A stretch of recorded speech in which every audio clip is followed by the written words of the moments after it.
നമസ്കാരം. മലയാളി വാർത്തയിലേക്ക് സ്വാഗതം. മഴയാണ്. ശക്തമായിട്ടുള്ള മഴ കാരണം ഒരുപാട് ദുരന്ത പശ്ചാത്തലമുണ്ട്. അതിൽ നിന്ന് കരകയറാൻ ശ്രമിക്കുന്ന മലയാളികൾ അവർ എങ്ങനെയെങ്കിലും തിരികെ ജീവിതത്തിലേക്ക് വരട്ടെ എന്ന് പ്രാർത്ഥിക്കുന്ന മറ്റ് ആളുകൾ, നാട്ടുകാർ. ഈ ഒരു സാഹചര്യത്തിൽ ഇപ്പോൾ ഏറ്റവും വലിയ ആശങ്കയായിട്ട് മറ്റൊരു വിഷയം കൂടെ നിൽക്കുന്നുണ്ട്. അതായത് നമുക്കറിയാം, മഴ ശക്തമായി പെയ്തു കഴിഞ്ഞാൽ പിന്നെ ഉണ്ടാകുന്ന വെല്ലുവിളികൾ. ഒന്ന്, സ്വന്തമായി പടുതുയർത്തിയ വീടുകളടക്കം വെള്ളത്തിൽ മുങ്ങിപ്പോകുന്ന സാഹചര്യമാണ്. ഇപ്പോഴിതാ മറ്റൊരു വിഷയം എന്ന് പറയുന്നത് പാമ്പുകളുടെ ശല്യവും ഇത്തരം സാഹചര്യങ്ങളിൽ വർദ്ധിച്ചു വരുന്നു എന്നുള്ള വളരെ ഗുരുതരമായിട്ടുള്ള ഒരു വിഷയമാണ്.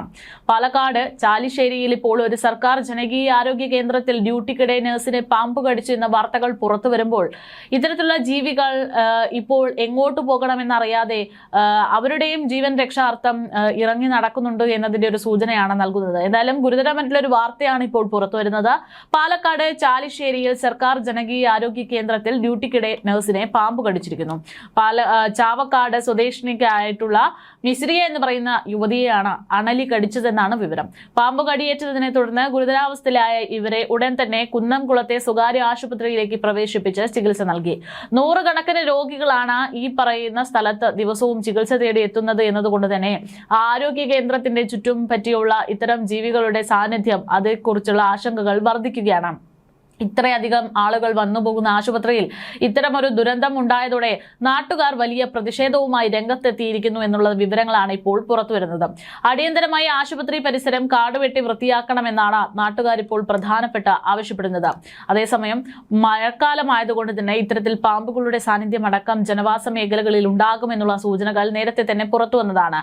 പാമ്പുകടിയേറ്റുള്ള അപകടങ്ങളും മരണങ്ങളും സംസ്ഥാനത്ത് വലിയ രീതിയിൽ ആശങ്കകൾ സൃഷ്ടിക്കുമ്പോൾ അത്തരം സാഹചര്യങ്ങൾ എടുക്കുന്ന അടിയന്തര നടപടികൾ കൂടെ ഓർത്തുവെക്കുക. ചൂടുകൂടിയ കാലാവസ്ഥ കാരണം വിഷപ്പാമ്പുകൾ ജനവാസ മേഖലകളിലേക്കും വീടുകളിലേക്കും ഇഴഞ്ഞു കയറുന്നത് പോലെ തന്നെ മഴക്കാലമാകുമ്പോൾ അവരുടെ പൊത്തുകളിലൊക്കെ വെള്ളം നിറയുമ്പോഴും ഇതേ രീതിയിൽ തന്നെ അവർ പുറത്തിറങ്ങാനുള്ള സാധ്യതകളുണ്ട്. സംസ്ഥാനത്തിന്റെ വിവിധ ഭാഗങ്ങളിൽ സമാനമായ രീതിയിൽ പാമ്പുകടിയേറ്റുള്ള മരണങ്ങൾ പൊതുജനങ്ങൾക്കിടയിലും ആരോഗ്യ പ്രവർത്തകർക്കിടയിലും വലിയ ഭീതി ഉണ്ടാക്കുമ്പോൾ അതിനുള്ള മുൻകരുതലുകൾ കൂടെ നിങ്ങൾ എടുക്കുക. ആശുപത്രി പരിസരങ്ങളും വീടുകളും പൊതുസ്ഥലങ്ങളും കാട് പിടിച്ചു കിടക്കുന്നുണ്ടെങ്കിൽ അത് ഒഴിവാക്കുക എന്നുള്ളതാണ് ഇതിന്റെ പ്രധാനപ്പെട്ട ജാഗ്രതാ സാഹചര്യം. ശുചീകരണം അതിൽ പ്രധാനപ്പെട്ട പങ്ക് തന്നെയുണ്ട്.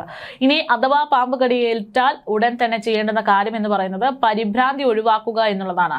പാമ്പ് കടിയേറ്റാൽ പേടിക്കുന്നത് ഹൃദയമിടിപ്പ് കൂട്ടാനും വിഷം ശരീരത്തിൽ വേഗത്തിൽ പടരാനും ഇടയാക്കും. അതിനാൽ ആദ്യം തന്നെ സമാധാനമായിട്ട് ഇരിക്കാൻ ശ്രമിക്കുക എന്നുള്ളതാണ്. കടിയേറ്റ ഭാഗം അനക്കാതിരിക്കുക എന്നുള്ളതാണ് മറ്റൊരു സുപ്രധാനപ്പെട്ട ജാഗ്രതയോടെ ചെയ്യേണ്ടുന്ന കാര്യം. വിഷം ശരീരത്തിന്റെ മറ്റു ഭാഗങ്ങളിലേക്ക് വേഗത്തിൽ വ്യാപിക്കാതിരിക്കാൻ കടിയേറ്റ കയ്യോ കാലോ നിശ്ചലമായി സൂക്ഷിക്കുക. ആഭരണങ്ങളും വാച്ചും അഴിച്ചു മാറ്റുക. കടിയേറ്റ ഭാഗം നീര് വരാൻ സാധ്യതയുള്ളതിനാൽ കയ്യിലോ കാലിലോ മോതിരങ്ങൾ, വാച്ച്, ചെരുപ്പ് തുടങ്ങിയിട്ടുള്ള എന്തെങ്കിലും കാര്യങ്ങൾ ഉണ്ടെങ്കിൽ അത് ഉടൻ തന്നെ അവിടെ നിന്ന് ഊരി മാറ്റേണ്ടതാണ്.